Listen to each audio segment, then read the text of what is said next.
Hello दोस्तों, कैसे हैं आप सब। उम्मीद करता हूँ बहुत अच्छे होंगे। दोस्तों, जैसा आपको मालूम है कि विद्यालय अध्यापक नियुक्ति प्रतियोगिता परीक्षा यानी बीपीएससी के माध्यम से जो क्या कहते हैं उच्च माध्यमिक यानी 11-12वीं क्लास के लिए जो क्या कहते हैं रिज़ल्ट आ जाने वाला है। तो आप आखिरकार हिंदी विषय का जो है वो रिज़ल्ट आ चुका है। तो आप यहाँ देख रहे होंगे कि सभी शिक्षक अभ्यर्थियों को जिला भी आवंटित कर दिया गया है। तो यहाँ पर दोस्तों मैं आपसे इस वीडियो में बात करने वाला हूँ इस विषय पर कि कौन से ज़िले को कितनी सीटें कितने कैंडिडेट की जो बहाली हुई है। तो मैं यहाँ पर आपको बता दूं कि इसमें मैं आपको ख़ास तौर पे दो ज़िलों की बात करूँगा, ख़ास करके अररिया और किशनगंज की। तो अररिया किशनगंज में सबसे कम अभ्यर्थियों का चयन हुआ है, जो कि यहाँ के 11-12 के इस क्लास के बच्चों के लिए यहाँ पर शिक्षक नहीं मिलेगा। एक तरह से समझिए कि बिल्कुल जीरो है। किशनगंज की बात करें तो मैंने जो ये लिस्ट देखा है उस हिसाब से मुझे सिर्फ एक क्या कहते हैं एक सीट आवंटित किया गया है और अररिया के लिए 4 सीट आवंटित किया गया है।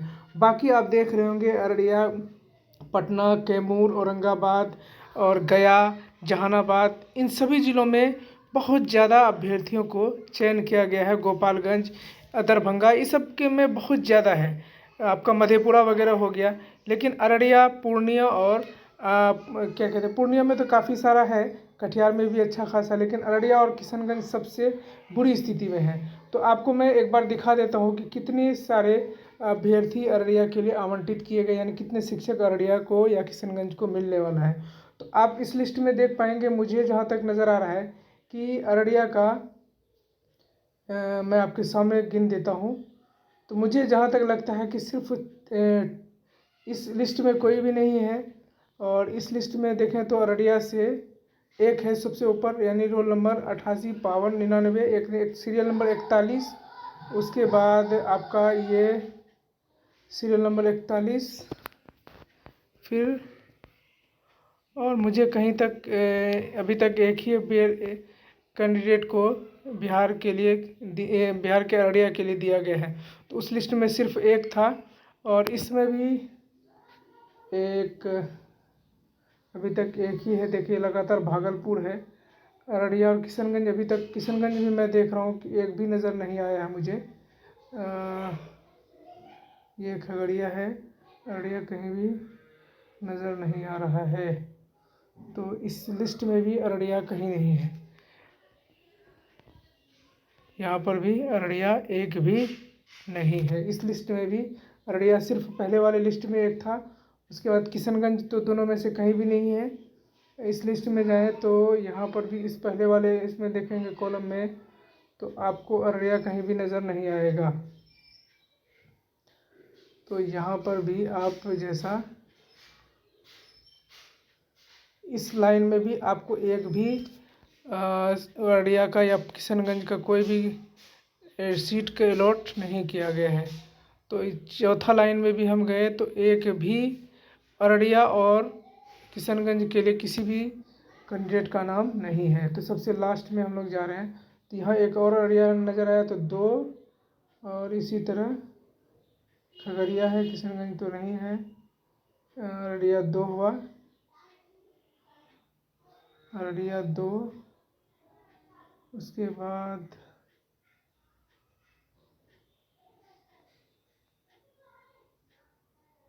इसमें भी कोई नहीं है। अररिया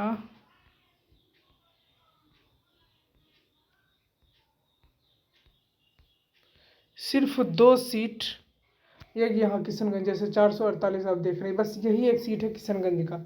सिर्फ एक सीट अलॉट किया गया है किशनगंज को, और पूरे इसमें आप सिर्फ अररिया को 2 और किशनगंज को 1 सीट उर्दू हिंदी शिक्षक के लिए अलॉट किया गया है। बाकी सब जो है वो आपको उधर का मिलेगा, कटिहार, पूर्णिया, सुपौल। पूर्णिया का कुछ ही, पूर्णिया में भी ज़्यादा खास नहीं है। बाकी और सब जिला जो पटना के अगल बगल का ज़िला है उसमें बहुत ज़्यादा शिक्षकों को बहाल किया जाएगा। तो इस इलाके के बच्चों के लिए बहुत ही बुरी खबर कह सकते हैं, क्योंकि उन यहाँ के बच्चों को बहुत कम शिक्षक मिला है।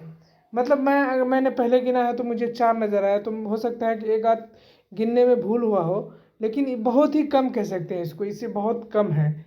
जो कि यहाँ के विद्यार्थियों को इंतज़ार होगा कि जब 12वीं क्लास की बहाली होगी 12वीं के शिक्षक के लिए, तो हमारे स्कूल में भी शिक्षक आएंगे। लेकिन एक बार फिर से हिंदी के जो शिक्षकों की जो रिजल्ट है उसके अनुसार मुझे लग रहा है कि यहाँ के बच्चों को निराशा हाथ लगने वाली है। तो चलिए दोस्तों, अगर ये अपडेट आपको अच्छा लगा हो तो लाइक और शेयर करें। और ख़ास करके मैं उन सभी शिक्षक अभ्यर्थियों को एक बार सबसे पहले मैं अपनी तरफ से मुबारकबाद दूंगा, कि आप शुभकामनाएं दूंगा कि आप सभी शिक्षक बनकर आएँ और अपनी सेवा को बेहतर तरीके से दें, और बिहार के बच्चों को बेहतर भविष्य के लिए आप सभी को अग्रिम शुभकामनाएं। बहुत बहुत धन्यवाद। मिलते हैं अगली वीडियो में किसी नए